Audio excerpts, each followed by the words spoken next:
নমস্কার বন্ধুরা, কেমন আছো তোমরা সবাই? রিয়াজ ওয়ার্ল্ডের আরেকটি নতুন ব্লগে তোমাদের সবাইকে অনেক অনেক স্বাগতম আর অনেক অনেক অভিনন্দন। আর আমি রিয়া আজকে চলে এসেছি তোমাদের সাথে আরেকটি নতুন দিনের গল্প শেয়ার করব বলে। তো আমিও সকাল সকাল রওনা দিয়ে দিয়েছি আমার কাজের উদ্দেশ্যে। সকাল বললে হয়তো বলাটা ভুল হবে, কারণ ঘড়ি যতই বলে দিক না কেন যে এটা সকালবেলা, আমাদের কিন্তু মনে হচ্ছে এটা দুপুরবেলা, কারণ এতটাই গরম পড়েছে।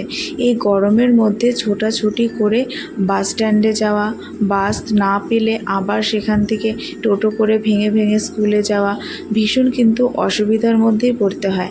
আর এদিকে আমার বাচ্চাগুলো আমাকে যেই না দেখেছে আমার দিকে ছুটে ছুটে চলে এসছে। আর আমিও এখন পৌঁছে গেছি স্কুলে। তো বাচ্চাদেরকে প্রার্থনার লাইনে দাঁড় করিয়ে ওদেরকে কিন্তু প্রার্থনাটা করে দিচ্ছি। আর স্কুলে একটা বাচ্চা আমাকে আজকে এই লেটারটা দিয়েছে। কত ভালোবাসে বলো তো ওরা আমাকে। আর এখন কিন্তু বাড়ি ফিরে চলেছি। আর বাড়ি ফিরেই খাওয়া দাওয়া করে একটু রেস্ট নিয়ে চলে এসেছি ঘরদোর পরিষ্কার করার কাজে। আচ্ছা, কে বলে যে মেয়েরা বিয়ের আগে যখন বাবা মার কাছে থাকে সত্যি আরামে থাকে, কোনো চিন্তা থাকে না? হ্যাঁ, আরামে হয়তো সত্যিই থাকা যায়, কিন্তু তাই বলে চিন্তা কিন্তু অবশ্যই থাকে। কারণ বাবা মা যখন বয়স্ক হয়ে যায় তো তাদের দেখাশোনা করার দায়িত্ব কিন্তু সন্তানদের ওপরই বর্তায়। যখন আমরা ছোট থাকি বাবা মা যেমন আমাদের দেখাশোনা করে, আমাদেরকে বড় করে তোলে, তেমনি একটা বয়সের পরে কিন্তু সন্তানদেরও দায়িত্ব বাড়ে যে বাবা মাকে দেখে রাখার, তাদের শরীর স্বাস্থ্য ভালো আছে কিনা সমস্ত কিছু খোঁজ খবর নেওয়ার, এবং যতটা করলে তাদের প্রতি কিছুটা অন্তত তাদের উপকার হয়, হেল্প হয়, ততটুকু কাজ করে দিয়ে তারপর কিন্তু নিজের কাজগুলো করার। তো আর বাড়ির বড় সন্তান হলে আর তো কোনো কথাই নেই, তাদের দায়িত্ব কিন্তু সবসময় একটু বেশিই হয়ে থাকে। তো আমি এখন স্নান দান করে চলে এসেছি পুজো দিতে। আর আজ তো বৃহস্পতিবার, তো সেই কারণে কিন্তু মা লক্ষ্মীকে সুন্দর করে সাজিয়ে দিয়েছি আর পুজো দিচ্ছি। এরপরেও কিন্তু কাজ রয়েছে, ছোট বোনকে নিয়ে যেতে হবে আবার গানের স্যারের কাছে, তো গান শেখাতে। তো তার জন্যে কিন্তু তড়িঘড়ি করে পুজো দিয়ে খাওয়া দাওয়া করে একবারে রেডি হয়ে নেব। তো এখন রেডি হয়ে গেছি আর আমি আর বোনও কিন্তু স্টেশনে পৌঁছে গেছি ট্রেনের জন্য অপেক্ষা করতে করতে। আর আমাদের এখানে যেহেতু অনেকক্ষণ পরপর ট্রেন আসছে না, কিছুতেই আসছে না, আর আমরা বসেই রয়েছি। তো অনেকক্ষণ পর যখন ট্রেন এলো তখন কিন্তু ট্রেনটা বেশ ভিড় হয়েছিল। গরমের মধ্যে ভিড় ট্রেনে উঠতে কিন্তু একদম ভালো লাগে না, কিন্তু কী আর করব, কষ্ট করলে তবেই না কেষ্ট মেলে। আর এদিকে কিন্তু আমি ছোটো বোনকে নিয়ে চলে এসেছি আমাদের গানের স্যারের কাছে গান শেখাতে। আমাদের গানের জেঠু কিন্তু ভীষণ ভালো মানুষ। আর এখন গান শেখানো শেষ করে বুনুকে নিয়ে বাড়ি যাচ্ছি।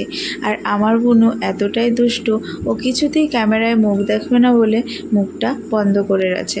আর বাড়ি এসে ভীষণ খিদে পেয়ে গেছিলো, তাই আমি একটু ওটস তৈরি করে নিয়ে খেতে বসে পড়েছি। তারপর বিকেলবেলা মা, বোন, বুনু সবাই মিলে খাচ্ছিল ফুচকা। তো আমাকেও বলেছিল খেতে, কিন্তু আমি যেহেতু একটু আগেই ওটস খেয়েছি তাই কিন্তু ফুচকাটা আর খেলাম না।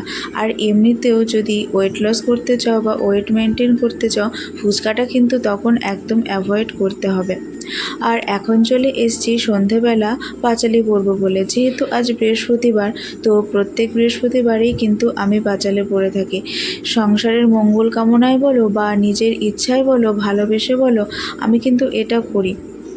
যেটুকু আমার করতে ভালো লাগে, আমি মন থেকে যেটুকু চাই সেটুকু কিন্তু আমি অবশ্যই করি। আর আমার প্রধান উদ্দেশ্য হলো আমার বাবা মা আর বাড়ির প্রত্যেকটা মানুষকে ভালো রাখা। তো তার জন্যে যতটুকু করা সম্ভব ততটুকু আমি করার চেষ্টা করি, সেটা তাদেরকে কোনো কাজে সাহায্য করে হোক বা পুজো অর্চনা দিয়ে হোক, তো যতটা পারি তো ততটাই করার চেষ্টা করি। সবথেকে বড় কথা হলো আমি এসব করে নিজে কিন্তু অনেকটাই শান্তি পাই। আর যেই কাজ করলে আমরা শান্তি পাই সেটা আমরা কেন করব না বলো তো? যদি আমরা হাসি তাহলে আমার হাসি থেকে কিন্তু আরও 5টা মানুষ হাসবে, কিন্তু যদি মন খারাপ করে বসে থাকি তাহলে হয়তো কেউ কেউ উপরে উপরে সান্ত্বনা দিতে আসবে, কিন্তু ভিতরে ভিতরে চাইবে না সেটা। তো এরকম ধরনের অনেক মানুষ কিন্তু আমাদের সমাজে আছে, কিন্তু প্রকৃতপক্ষে আপনজন হয় নিজের লোকেরাই, নিজের বাবা মা ভাই বোন, যারা আমাদেরকে ভালোভাবে বোঝে, যারা আমাদেরকে ভালোভাবে চেনে। এদিকে আমার ছোটো বোনও পড়াশোনা করে উঠে না খেয়ে ঘুমিয়ে গেছে, যেহেতু আজকের দিনটা ওর একটু বেশিই পরিশ্রম হয়ে গেছে, কারণ স্কুলে যাওয়া, পড়তে যাওয়া, তারপর গানের টিউশনে যাওয়া। বুনো ওঠো, বুনো বুনো বুনো ওঠো, মা খেতে ডাকছে। বুনো ওঠো, যাও। তাহলে আজকের ভ্লগটা এখানেই শেষ করছি। ভ্লগটি যদি ভালো লেগে থাকে অবশ্যই লাইক করে দিও, শেয়ার করে দিও, আর চ্যানেলটাকে কিন্তু বেশি বেশি করে সাবস্ক্রাইব করে দিও। তো যে যেখানে থাকো ভালো থেকো আর সুস্থ থেকো, দেখা হবে অন্য আরেকটি ভ্লগে।